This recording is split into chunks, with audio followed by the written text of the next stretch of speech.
Need to talk this morning, Philip, very good morning to you, about historic reparations, do we not? Very good morning to you.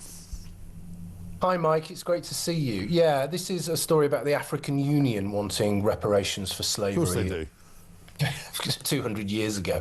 I think we really need to, the time has come to really push back on this. Yeah. The African Union should be on its knees thanking Great Britain. Because the British Empire stopped Africans gleefully enslaving themselves at great cost, at great personal and economic cost, and the Africans didn't want to stop the slave trade, or, the tribal leaders didn't, like King Gizo of Dahomey, for example. So this is one of those things that, in the past we would have laughed at it and pushed it away, but we've got idiots in number 10 at the moment that they might take this seriously. Right. And I'm thinking, particularly about David Lammy, for example. Yes. I don't single him out because he's black. I'm colourblind. I'm thinking about character and talent. I'm singling him out because he's also an idiot. He might take this, he might take this seriously. Yeah, well, I mean, we know that he takes it seriously because both he and King Charles and Keir Starmer went to the Chogham meeting. Do you remember back in was it back end of last year, I think it was, somewhere down in the Indian Ocean, and Starmer went in saying he's not going to talk about reparations. By the time he'd left, he'd already negotiated a deal to pay them something. Yeah, I mean, this is just utterly crazy. Yeah. I mean, who's going to pay? How is it going to work? Okay. Right. We've got, we've got descendants of slaves living in this country, right. Brown skin. Are they going to pay? We've got descendants of African slavers living in this country. Yeah. Are they going to pay? What about everybody else, Mike? I'm from a Slavic background myself. My ancestors were enslaved by people with browner skin than their own. Right. Do I expect reparations for that? No, of course. Well, do you remember they tried this, didn't they, in San Francisco? I think the San Francisco sort of local government decided that they were going to give reparations to. They were going to give $1 million to anyone who could come forward and prove that they had lines and links to slavery, having suffered at the hands of slaves from the Caribbean. And everybody kind of went, "Well, how are you going to prove that then exactly?"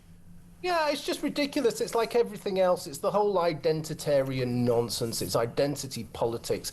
It's this post-colonial stuff that really took hold in the 1970s, gained speed in the 1980s, and went absolutely berserk in the last 10 years. Yeah. And the problem is, Mike, our institutions, much of the media, the universities, my God, the government, the civil service, are all captured by this nonsense. Yes. That's what really frightens. I don't care about the African Union. They can claim nonsense till the cows come home. What I care about is the idiots in power here. Yeah, exactly right. Remember that stupid woman from the BBC, do you remember, who went to the Barbados or somewhere and decided that her family had somehow been slave owners, and she went and gave them £100,000 of her own money. And I was thinking, how condescending is that? It's a bit like going, "Oh, look, I'm so rich, I'm just going to come and give you some of my money. I can't obviously make up for the terrible things that happened to you, but please just say thank you very much indeed, and I'll be on my way back to the Four Seasons." Yeah, I mean, it's so condescending, it's ridiculous. It's actually more than that. It's racist. It's actually... it is. People are so stupid they can't understand the most basic aspects of their own past. Africa was such as it was as a continent. It was a combination of primitive tribal societies, was built on slavery, centuries, millennia before any Europeans set foot on the continent.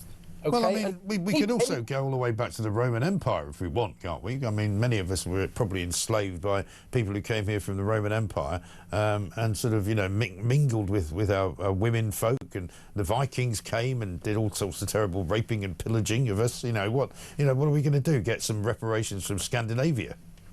Well, you can take it further. You can say, well, everybody had it rough in the past. I'm from a working class background. I'm sure you are too. If you go back far, yeah, definitely. Our ancestors probably had it really, really bad in the factories, and my Hungarian ancestors had it really, really bad with the Austrians, with the Ottomans, with the Russians, and with the Nazis. Again, who gets all of this stuff? The point is, you can't audit history. No. Okay. Because it's too complicated. They know this. It's just vexatious, and we just, as I say, we need to treat it with contempt, but we also really need to push back very, very strongly on it and use the Presumably there's money in Yeah, it. Presumably there's money in it for somebody, because whenever there's anything like this going on, you just follow the money, don't you? You just go, well, who's actually making money out of this? There'll be somebody making money out of this. Yeah, and we're talking trillions and trillions here. I would say to the, one cultural historian saying to the African continent, I would say focus on modern day slavery, which is an epidemic Yes. in Africa. I would say focus on women's rights. I would say focus on protecting children. Female genital mutilation is an epidemic there. All of that kind of thing. I would focus on trade. I would focus on technology. I would focus on development. All of those things, rather than just having a begging bowl, having a handout, and just wanting something for nothing. Wanting something for a fictional past which is totally and utterly misrepresented. Yeah. Very well said. Well done indeed. We should get you on more, Philip. Thank you very much indeed. Philip Kiszely.